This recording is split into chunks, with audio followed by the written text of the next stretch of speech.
Welcome to the AI Hustle Podcast, the podcast where we break down the latest in AI news, tools, and interview experts helping you hustle and do more using AI. If you've been following the podcast for a while, you'll know that over the last 6 months, I've been working on a stealth AI startup. Of the hundreds of projects I've covered, this is the one that I believe has the greatest potential. So today I'm excited to announce AI Box.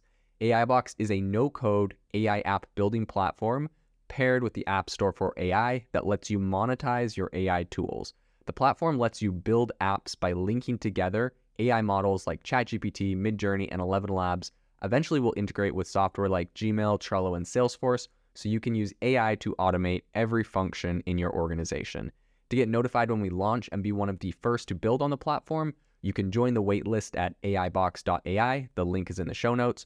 We are currently raising a seed round of funding. If you're an investor that is focused on disruptive tech, I'd love to tell you more about the platform. You can reach out to me at jaden@aibox.ai. I'll leave that email in the show notes. A report recently came out that claims Google may be using data from ChatGPT to train its own competitor, Bard. This has a lot of implications. A lot of people have weighed in on this, including the CEO of ChatGPT or OpenAI, Sam Altman. We're going to dive into all of this on the podcast and talk about what exactly is happening with the story. But essentially what you should know is that AI researcher who used to work at Google, his name is Jacob Devlin. He resigned earlier this year. I think it was back in January, so this isn't like super new, but the reason has finally come to light. So essentially he said he warned the CEO of Alphabet or Google, Sundar Pichai, and he also warned a bunch of the other top executives that the company's ChatGPT competitor, Bard, was being trained on data that was coming out of OpenAI's chatbot. So it's interesting to know this whole story was broke by The Information, and apparently they cited sources with direct knowledge of the issue, as well as a bunch of people who had been briefed on it. But what's interesting is spokespeople for Google and OpenAI didn't immediately respond for requests for comment on a lot of the news stories that were written about this. Eventually, a spokesperson for Google appeared to deny the report when they were talking to The Verge. They said, Bard is not trained on any data from ShareGPT or ChatGPT.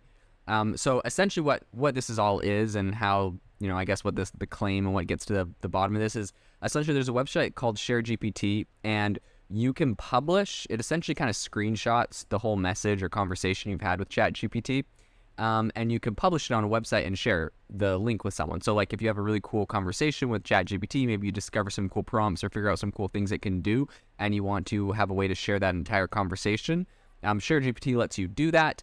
And what they're alleging is that Google was going to ShareGPT's database, because it's a public thing, and using that to help train Bard. Now, the problem with this, number one, is that obviously we'll just end up, Google Bard will just end up with this as something that sounds super similar to ChatGPT.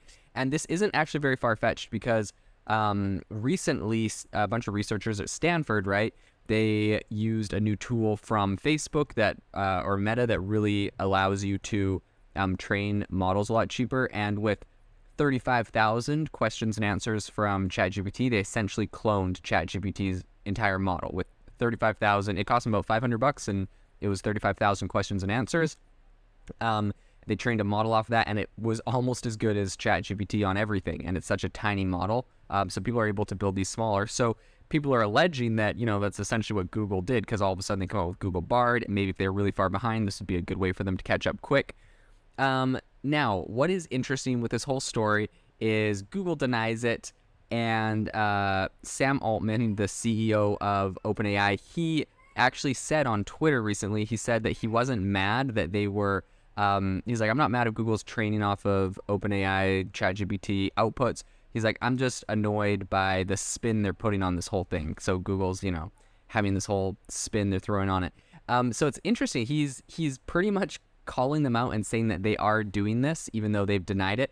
And what's interesting is this is actually directly against OpenAI's terms of service. So OpenAI's terms of service says that you are not allowed to use any outputs from ChatGPT to train a competitor AI model. It makes sense, right? They spent a lot of time to build out their model and they don't want people to just essentially clone it. That being said, a lot of people were responding to Sam Altman saying, well, we're not mad that you trained your model off of our data that you got for free. So, it's kind of like Sam Altman used a bunch of publicly available data from people to train his model, and now Google's using that.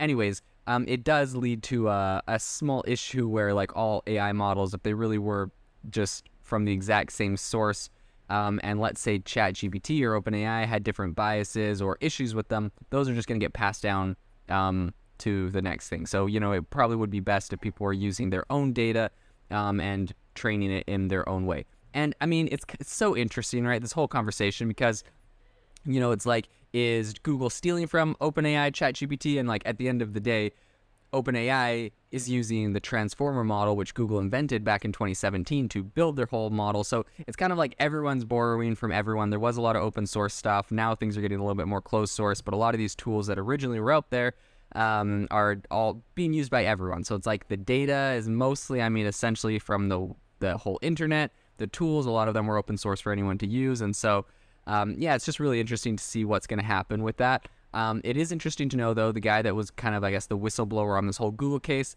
he worked at Google for over 5 years, and he was the lead author of a 2018 research paper on training machine learning models for search accuracy. And it was literally one of the big papers that helped to initiate the entire AI boom. So his research has since become a part of both Google and OpenAI's language models. And he is obviously a very well-known, very reputable guy. And so a lot of people are saying, Sam Altman included, that this probably is pretty legit. So it's interesting, OpenAI has actually hired dozens of former Google staff over the years.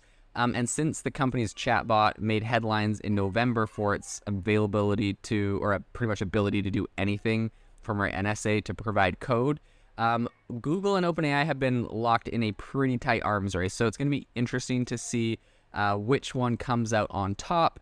Google's ramping up the pressure. They've combined their DeepMind and Google Brain. They're two kind of AI teams they have over Google. They've combined them together to try to better compete with OpenAI, and it's going to be interesting to see who comes out dominant in the AI space in the future. If you are looking for an innovative and creative community of people using ChatGPT, you need to join our ChatGPT creators community. I'll drop a link in the description to this podcast. We'd love to see you there, where we share tips and tricks of what is working in ChatGPT. It's a lot easier than a podcast, as you can see screenshots, you can share and comment on things that are currently working. So if this sounds interesting to you, check out the link in the comment. We'd love to have you in the community. Thanks for tuning in to the AI Hustle podcast. If you could do us a massive favor, we would really, really appreciate it if you could leave us a review wherever you get your podcasts. This helps people find the podcast. It helps people know this is a good place to go. And we would really, really appreciate it, as it helps us continue to bring on incredible guests and share incredible content for you to listen to.